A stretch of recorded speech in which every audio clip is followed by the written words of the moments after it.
Shyam sir, இந்த development எப்படி பார்க்குறீங்க? ஓரளவுக்கு சில வாரங்களாகவே யூகிக்கப்பட்ட ஒரு விஷயம்தான். பொதுவாக மாநிலங்களில் தங்களுக்கு தேவையான கூட்டணி அமைய வேண்டும் என்பதற்காக தேசிய கட்சிகள் மாநில தலைவரை தடாலடியாக மாற்றுவதும் நாம் பார்த்த விஷயம்தான். 1989 மூப்பனார் தான் முதல்வர்னு ராஜீவ்காந்தியும் சோனியா காந்தி அவர்களும் 10 முறைக்கு மேலே தமிழ்நாட்டுக்கு வந்து பிரச்சாரம் செய்தார்கள்.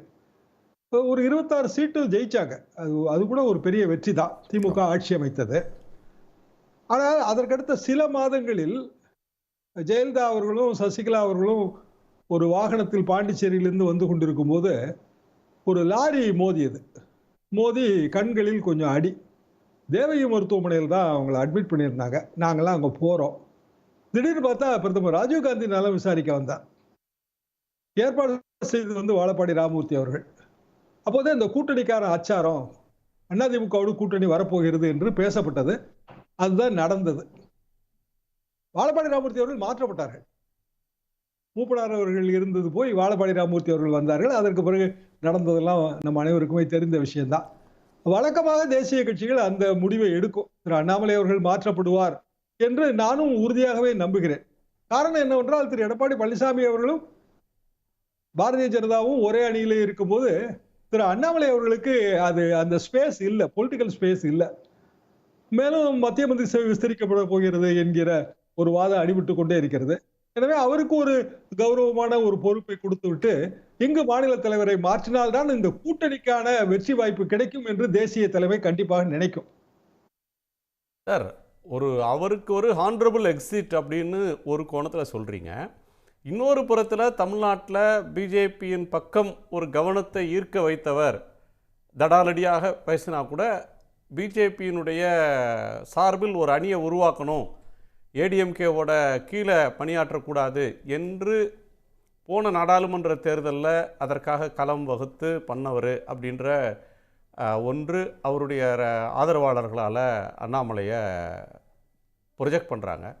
அப்படிப்பட்டவரை ஏடிஎம்கே கூட்டணிக்காக அவரை வந்து டிமோட் பண்ணுறது அல்லது அப்போ இருக்கக்கூடிய டென்யூர்லேருந்து தூக்கி போடுறது அப்படின்ற ஒன்று பிஜேபியோட இன்ட்ரெஸ்ட்டில் நடக்க போகுதா?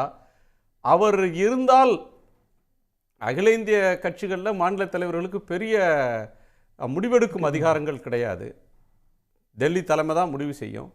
அப்போ அவர் இருந்தால் அவரால் ஏடிஎம்கேவோட அனுசரித்து இவங்க இந்த தலைவர்களெல்லாம் பாராட்டி எடப்பாடி பழனிசாமி அவர்களை வந்து ஒரு முதலமைச்சர் வேட்பாளராக முன்னிறுத்தி பேசுவதற்கு அவர் தயாரா இல்லையா? கடந்த கால அவருடைய பேச்சு இதுக்கு தடையாக இருக்கா?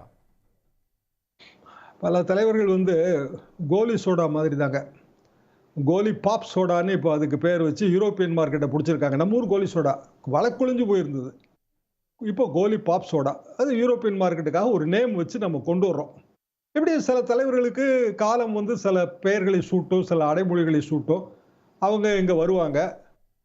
கோலி சோடா அவசரப்பட்டு உடைச்சிங்கன்னா பாட்டிலில் எதுவுமே மிஞ்சாது, புஷ்ஷுன்னு எல்லாமே வெளியில் வந்துடும். நம்ம பார்க்கறது தான் இது. நான் யாரையும் புண்படுத்துவதற்காக இதை சொல்லலை. 45 வருஷத்தில் பல கோலி சோடாக்களை பார்த்தவன் என்ற முறையில் நான் இதை சொல்கிறேன்.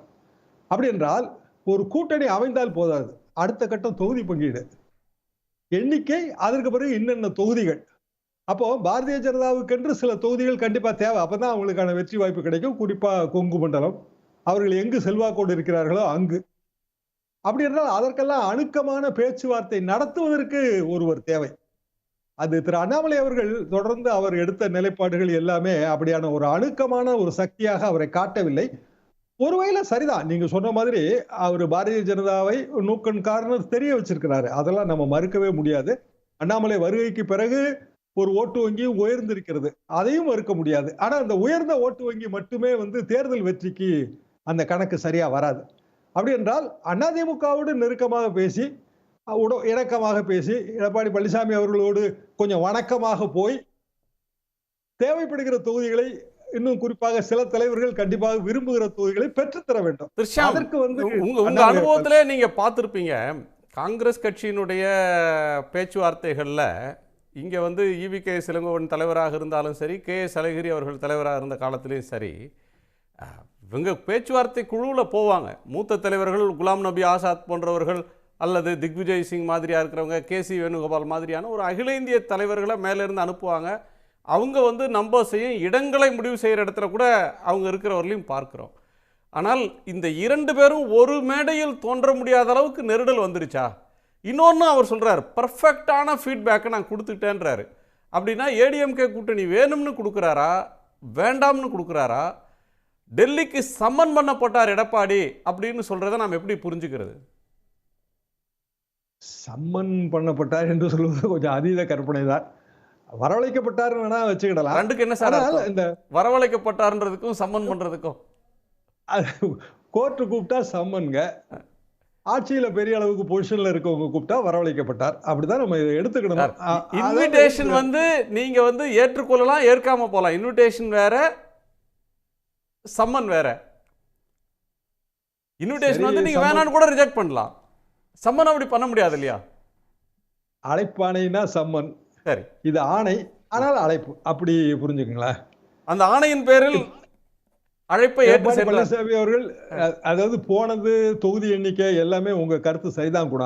ஆனா இன்னும் தொகுதிகள்னு அந்த ஒரு ஃபீட்பேக் கொடுக்க வேண்டிய இடம் வந்து மாநிலம் தான் கொடுக்க முடியும். ஏன்னா மத்தியில இருந்து வர்றவங்களுக்கு அதெல்லாம் தெரியாது. இந்த தொகுதியில நமக்கு இந்த செல்வாக்கு கலந்து இருக்கு, பேசிட்டு தானே caste போவாங்க, combination ஒரு என்ன, அது குழுவாக தானே தெரியாது. போய் பேசுவாங்க. சோ அண்ணாமலைன்றது வந்து அது- இந்த கூட்டணிக்கு ஏடிஎம்கே நெருடலா பார்க்குதா? அவர் இருப்பதை ஏடிஎம்கே நெருடலா பார்க்குதா? கூட்டணி வேணுன்றதுக்காக ஒருத்தரை பலி கொடுக்கறதுக்கு அந்த கட்சி தயாராகுதா பிஜேபி?